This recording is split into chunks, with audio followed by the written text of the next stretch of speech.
Welcome to my channel. If you're looking to create financial freedom without quitting your 9-to-5 job, then you've come to the right place. In this video, I'm going to share with you 4 easy ways how to achieve financial freedom while still keeping your job. From setting clear financial goals to finding the right investments, I'm going to show you all the steps you need to take to achieve your financial freedom.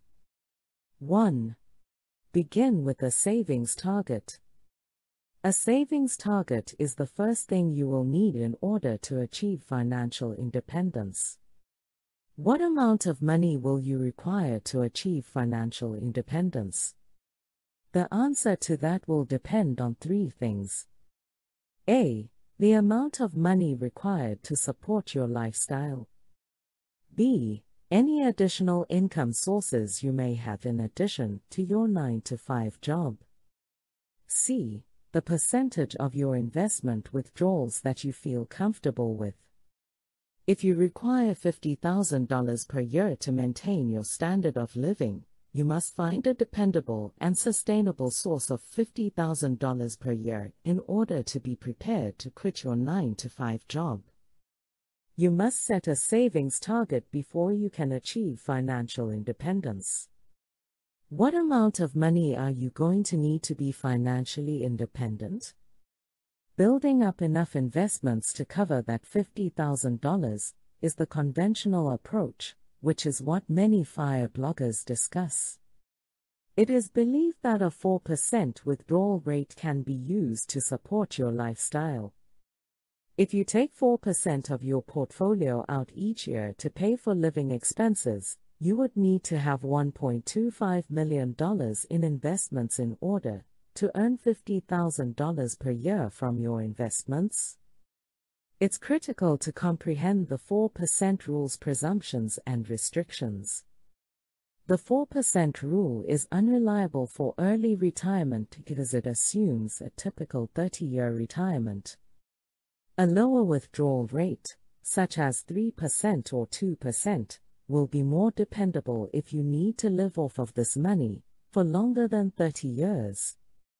Divide your desired annual income by the withdrawal rate you select to determine the amount you will need in savings to support yourself from your investments. A 3% withdrawal rate would require $1.66 million, $50,000 by 0.03, in order to generate $50,000 per year. A 2% withdrawal rate would require $2.5 million, $50,000 by 0.02, in order to generate $50,000 per year. Keep in mind that you don't have to use your investments to pay for all of your living expenses. Only $20,000 per year would need to be taken out of your investment account if you worked a part-time or seasonal job that paid you $30,000 annually. For the purposes of this article, I'll assume that you earn $30,000 in non-investment income, and that you intend to use your investments to cover $20,000 annually, using a 2% withdrawal rate. Thus, saving $1 million is the main objective. 2. Make a budget that guarantees your savings target. It's time to create a plan based on your goal once you have a target for how much money you want to have saved. Finding out how much you will need to put away each month to reach your $1 million savings goal is the next step. You must be aware of 3 things to accomplish this. A. Approximately how long do you want to save $1 million? B. How much money you have in savings right now? C. Your investment's expected rate of return.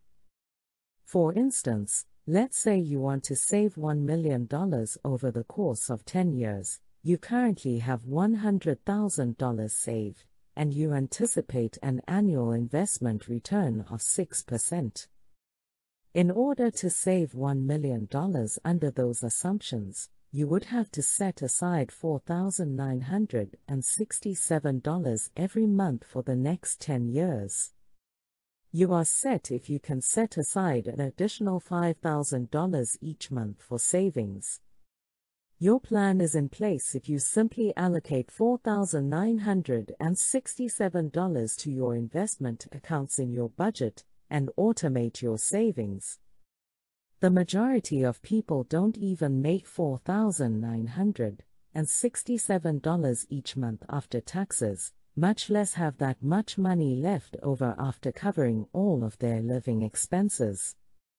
Therefore, you should concentrate on utilizing the two financial independence levers. A. Put aside more of your available funds. B. Increasing income. 3. Spend less by concentrating on your three biggest expenses. Contrary to what many financial bloggers will claim, you probably aren't spending too much money on your daily latte. Concentrate on your main three living expenses if you want to save a lot of money. A. Housing. B. Transportation. C. Food. The average person's budget is made up of these three expenses in close to 2/3 of cases. Start with the major expenses if you're serious about saving. There are two ways to reduce your housing costs. A. Downsize. B. House hack. Our biggest monthly expense is housing, and the majority of us don't make the best housing decisions, which limits our ability to save. You lose money on every square foot of your house that isn't regularly used. Your rent or mortgage payment, utility bills, and property tax bill are all rising as a result. If you share a 4-bedroom home with one other person, you might want to think about downsizing into a less expensive, smaller home. As an alternative, you could start using a house hack to start making money from your home. Listing your home on Airbnb while you are away. Leasing a space in your home or basement. Purchasing a property with multiple dwellings and renting out the remaining units while residing in one. Your costs for transportation come next. Making effective decisions is key in this situation once more. If you don't need a car, sell it and invest in a transit pass. If you do, consider whether a used car will suffice rather than a brand new one. Lastly, if you have a 2-car household, consider whether you could manage with just one. The third largest expense you have is food. To reduce the amount you spend on food, you can make 3 easy changes. A. Eat less out. B. Create a menu based on what's on sale at the grocery store. C. Make use of grocery store apps and digital coupons. You can save a lot more of the money you already have if you can choose wisely when it comes to your 3 biggest expenses. 4. Start a side business that will bring you scalable income. If your income is insufficient, no matter how much you reduce your monthly expenses, you won't be able to save $4,967 each month. For this reason, focusing on raising your income is the second lever of financial independence. The simplest way to increase your income if you work a 9-to-5 job is to start a side business. There are typically 2 options for side businesses. A. A second job with regular hours and pay, such as Uber driving. B. A side business that you can scale up completely on your own timetable, has unlimited earning potential but no guaranteed income. For the past 2 years, I have been writing as a scalable side gig. When I first began, I barely made any money from writing. Currently, I make between $3,000 and $4,000 a month from writing. Every dollar I make from my side hustle, which is in addition to my 9-to-5 job, goes into my investment account. In two ways, a scalable side business has brought me dangerously close to financial independence.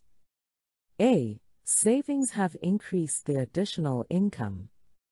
B. The income from my side business is now reliable. If I can make $4,000 a month, I won't need to take that much money out of my investments if I ever quit or lost my 9-to-5 job.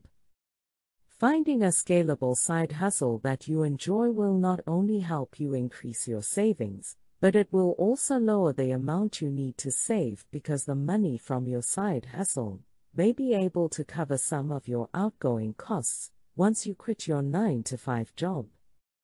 For this reason, anyone pursuing financial freedom while working a 9-to-5 job should start a side business that sparks their interest and generates scalable income. It makes math simpler and gives you worthwhile work. The journey to financial freedom can be daunting, but it doesn't have to be. By following the 4 easy strategies outlined in this video, you can begin to build a foundation of financial security without quitting your 9-to-5 job. With proper planning, budgeting, and smart investments, you can create financial freedom and peace of mind for yourself and your family. So get started today and take the first steps to financial freedom. Thank you for watching, and be sure to let us know in the comments about your experience if you have tried it before. Don't forget to subscribe to our channel for more great videos like this one.